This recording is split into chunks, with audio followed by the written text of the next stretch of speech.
They say that in the heart of winter, the very soul of the desert freezes, and with it, the sins buried beneath the hardened sand begin to whisper. In the white silence of the icy plains, something ancient stirred, something even the coyotes steer clear of. If this story has already sent a chill through your bones, brace yourself, because we're just getting started.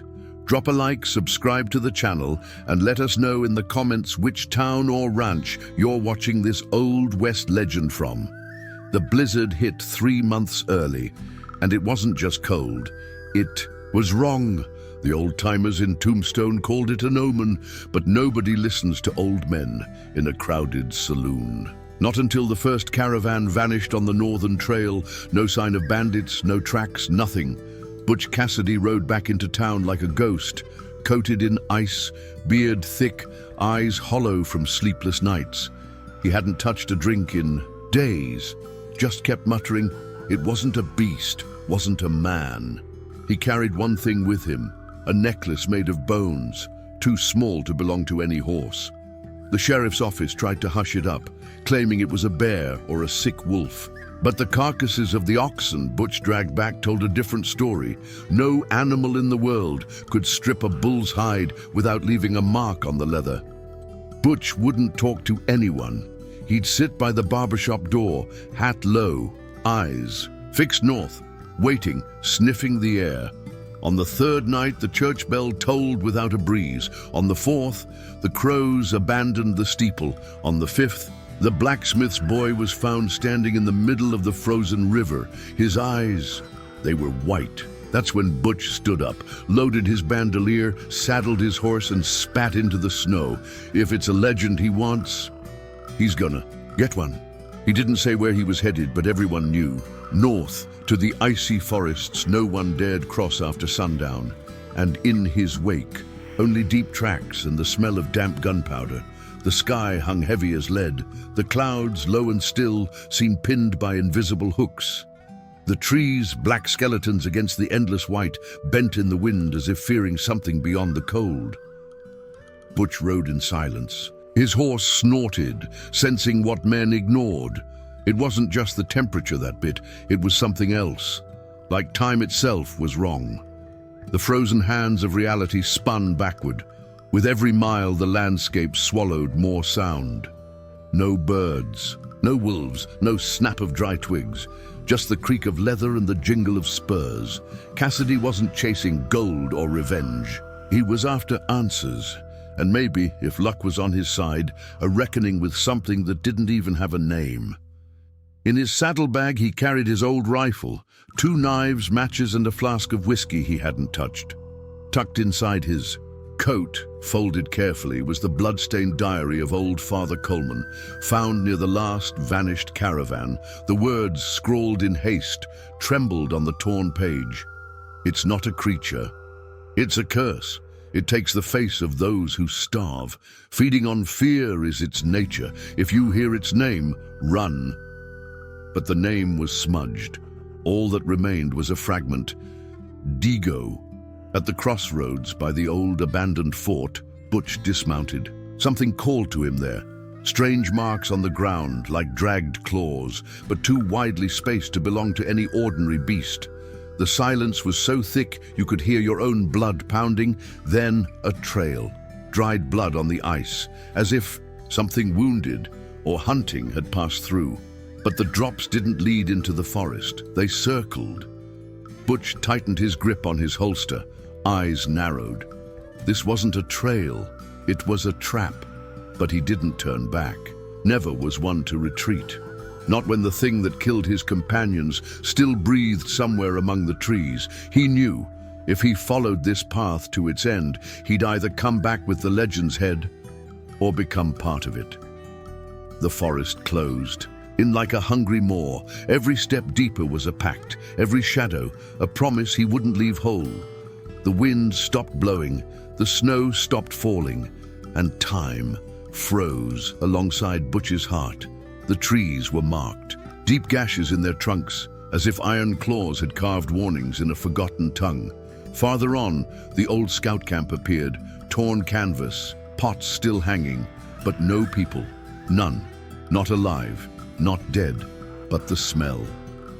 The smell was of wet. Meat, not rotten, warm, as if the feast had just been served. Butch searched the tents, found symbols scratched in charcoal on the ground, a broken circle, a deer's body, eyeless, hung upside down, drained. A whisper slithered through the air like wind through bones. But it wasn't wind.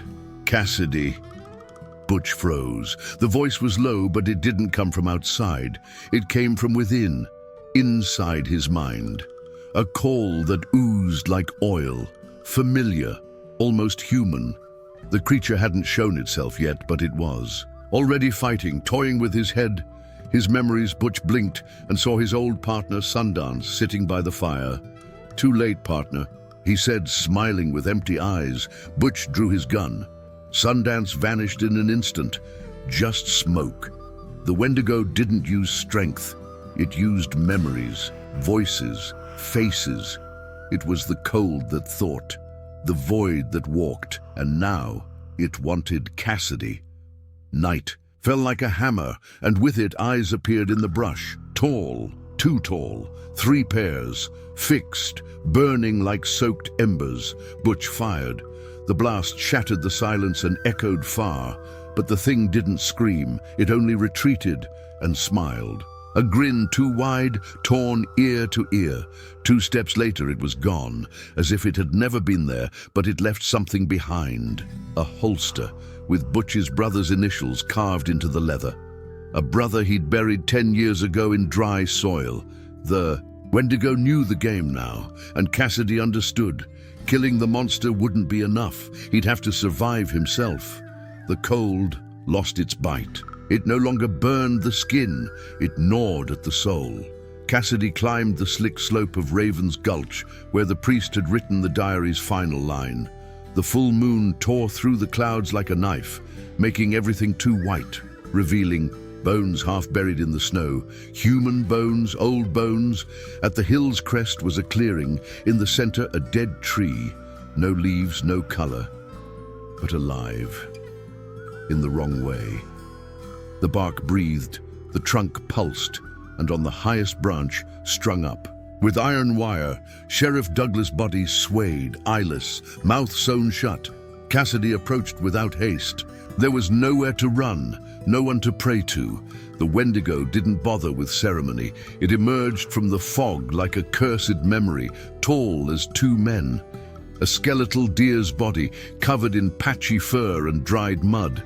Its head was an elk's skull, with twisted branches for antlers. But the eyes were human, eyes that had seen too much. Butch didn't hesitate. He fired 3 times. 2 bullets hit the creature's torso, the third, its jaw. Nothing fell. The Wendigo charged.